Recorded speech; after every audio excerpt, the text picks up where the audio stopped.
আল্লাহ রাব্বুল আলামিন এই জন্য বলেন, বান্দারে শুনে নাও, ওয়া'লামু আন্নাল্লাহা মা'আল মুত্তাকিন। বান্দারে জেনে রাখো, শুনে রাখো, আমি আল্লাহ ওয়াদা করলাম, এলান করলাম, ঘোষণা করলাম, তুমি যদি মুত্তাকি হও, তুমি যদি আমি আল্লাহকে ভয় করে চলো, আমি আল্লাহ তোমার সঙ্গী হয়ে যাব। আওয়াজ করে বলুন সুবহানাল্লাহ। আমরা সবাই আমাদের জীবনটাকে সংশোধন করতে চাই। কুমিল্লার মুসলমান আমরা এমন কোনো মানুষ নাই যে নিজেকে সংশোধন করতে চায় না। সবাই আমরা সংশোধন করতে চাই। কেউ যদি সংশোধন করার নিমিত্তে এক নম্বর আমল করে, আল্লাহকে ভয় করে চলে, আল্লাহ তার জন্য নিজে সঙ্গী হয়ে যায়। নবীজি কোরআন হাতে নিলেন, দাওয়াত শুরু করে দিলেন। কেউ কোরআন মানে, কেউ মানে না। ও মুসলমান, এই অবস্থা দেখে নবীজি দুঃখ ভারাক্রান্ত মন নিয়ে বসে রইলেন। আল্লাহ রাব্বুল আলামিন মনের কথাগুলো, অব্যক্ত কথাগুলো বুঝে গিয়ে আয়াতে কারিমা নাজিল করে দিলেন। তাহা মা আনজালনা আলাইকাল কুরআনা লিতাশকা। রাসূল, কোরআন এই জন্য নাজিল করি নাই আপনার ভাগ্য নষ্ট হয়ে যাবে। না না নবীজি, এই জন্য কোরআন নাজিল করি নাই আপনার ভাগ্য নষ্ট হবে না, বরং কোরআন দিলাম আপনার সম্মান গগনচুম্বী করব। চিৎকার করে বলুন সুবহানাল্লাহ। কোরআনের একটা শ্যাডো আছে, কোরআনের একটা ছায়া আছে। কেউ যদি বলে আমি কোরআন পড়ব, কোরআন বুঝবো, আর কোরআন দিয়ে জীবন গড়ব, সঙ্গে সঙ্গে আমার আল্লাহ খুশি হন, তিনটা পুরস্কার দেন। নাম্বার 1, 1 নম্বর পুরস্কার হলো তার ফাউল আমার কোরআন মান্যওয়ালার সম্মান যিনি বাড়াই তিনি কে? সম্মান দেওয়ার মালিককে। وَتُعِزُّ مَن تَشَاءُ وَتُذِلُّ مَن تَشَاءُ بِيَدِكَ الْخَيْرُ। জোরে বলেন আল্লাহু আকবার। সম্মান দিচ্ছেন আল্লাহ। আল্লাহ বলেন, জেনে রাখো, শুনে রাখো, তোমার কলিজায় যদি আল্লাহর ভয় থাকে, আমি আল্লাহ তোমার সঙ্গী হব, তোমার বন্ধু হব। আরেকবার বলেন সুবহানাল্লাহ। কোরআনের ছায়াতলে জীবন গঠন করলে তিনটা পুরস্কার। 1 নম্বর সম্মান বাড়বে, 2 নম্বরে তাবারাকাহুল হায়াত, জীবনে যত বরকত প্রয়োজন আল্লাহ রব্বে কারীম আল্লাহ সুবহানাহু ওয়া তাআলা ওই বান্দার জীবনে তত বরকত দান করবেন। সুবহানাল্লাহ নাই। 3 নম্বর হলো তাসকিয়াহুল হায়াত, কোরআন মানতে গিয়ে, জীবন গঠন করতে গিয়ে কেউ যদি অজ্ঞতা সরে অনিচ্ছায় ছোট ছোট গুনাহ করে ফেলে, আল্লাহ রব্বুল আলামিন সেগুলো মাফ করে দিবেন। তাহলে কোরআন মানার দরকার, জোরে বলেন তা আছে না নাই? 99টা খাতা, একটাও নেকের খাতা নাই।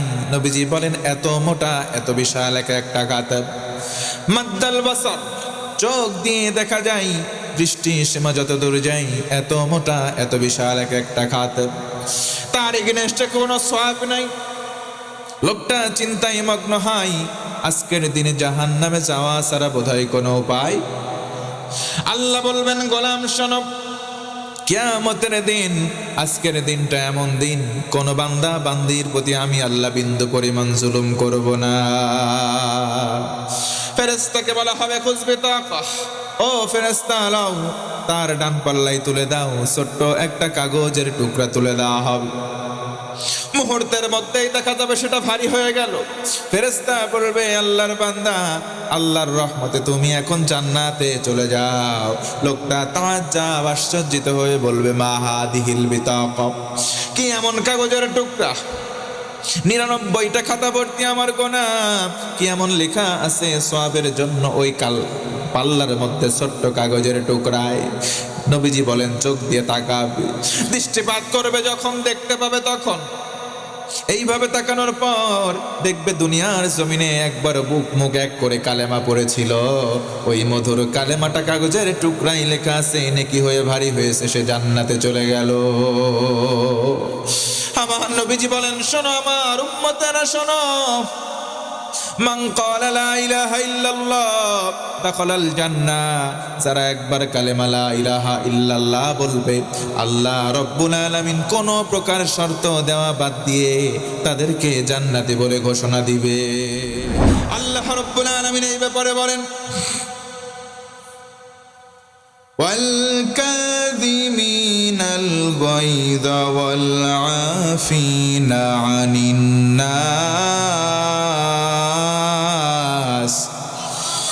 আল্লাহ রাব্বুল আলামিন বলেন বান্দারে যারা রাগ সংযম করে এবং মানুষকে ক্ষমা করে তাদের জন্য উইদ্দাত লিল মুত্তাকিন, তাদেরকে মুত্তাকি ঘোষণা দিলাম, তাদের জন্য আমি আল্লাহ জান্নাত রেডি করে রাখলাম। জোরে বলুন সুবহানাল্লাহ। 3 নম্বর হলো ক্ষমা করে দেওয়া আর বেশি বেশি তওবা করা। বলেন তো আমার আপনার জীবনে গুনাহ কম বেশি আছে না নাই? এমন একজন কি বলতে পারবেন বুকে হাত দিয়ে, হুজুর আমার জীবনে কোনো গুনাহ নাই? আছেন নাকি? আমরা জীবনে কেউ গুনাহ করি নাই এমন কোনো মানুষ নাই। ইচ্ছায় যদি গুনাহ নাও করি, অনিচ্ছায় গুনাহ হয়।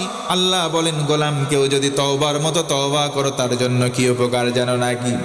মান তাবা ওয়া আমানা ওয়া আমিলা আমালান সালিহান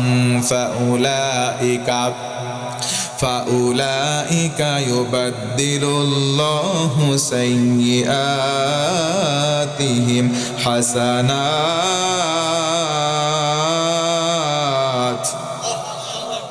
আমার আল্লাহ বলেন ও গোলাম কেউ যদি তওবার মতো তওবা করে, নেক আমল করে, ঈমানকে মজবুত করে, পেছনের জীবনের সমস্ত গুনাহগুলোকে আমি আল্লাহ বদল করে নেকি বানিয়ে দেব। জোরে বলুন সুবহানাল্লাহ। আমার মায়ের, আমার বোনেরা, 1 নম্বর আমল নামাজ, তার মানে সালাত। আমরা অনেকেই আছি মুরব্বী পুরুষ কিংবা নারী নামাজ সহজে পড়তে চাই না। কথা বলেন আছে না নাই? 5 ওয়াক্ত নামাজ দৈনন্দিন জীবনে আবশ্যিক। ও মুসলমান জানতে চাই, বলেন তো দৈনন্দিন জীবনে ফরজ নামাজে রক্ত কয়টা? জোরে বলে। কিন্তু 5 ওয়াক্ত নামাজ আমরা অনেকে পড়ি না। 5 শ্রেণীর মুসলমান ঠিকই রইলাম। 1 নম্বর হলো শুকুর আলী। শুকুর আলী মুসল্লি হলো তারা যারা শুক্রবারে শুধু জুমার নামাজে যায়, সারা সপ্তাহ নামাজ নাই।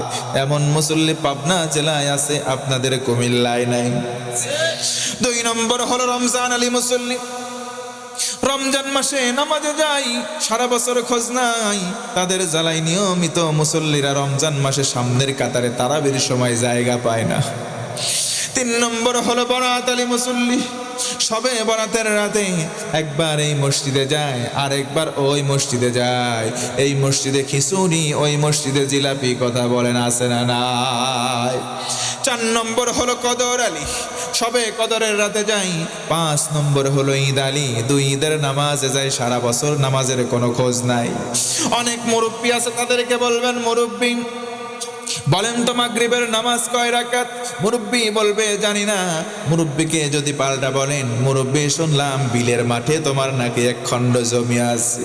মুরব্বী বলবে আছে মানে? দাগ নাম্বার এত, খতিয়ান নাম্বার এত, পর্সা নাম্বার এত, আরএস রেকর্ড নাম্বার এত, এস এ রেকর্ড নাম্বার এত, ঠুটস্থ বলে দেয়। কিন্তু নামাজের রাকাত বলতে পারে না। আমি বলবো কপাল পোড়া, হতভাগা। বলবো মুরব্বী মুরব্বী থামার সময় আসছে, নামাজ ধরার সময় হয়ে গেছে। কথা বলেন ঠিক কি না? কেমন করে ঘুমাও তুমি, কেমন করে ঘুমাও তুমি ফজর করে কাজা? এমন তো হতে পারে জোহরে জানাজা তোমার, এমন তো হতে পারে জোহরে জানাজা।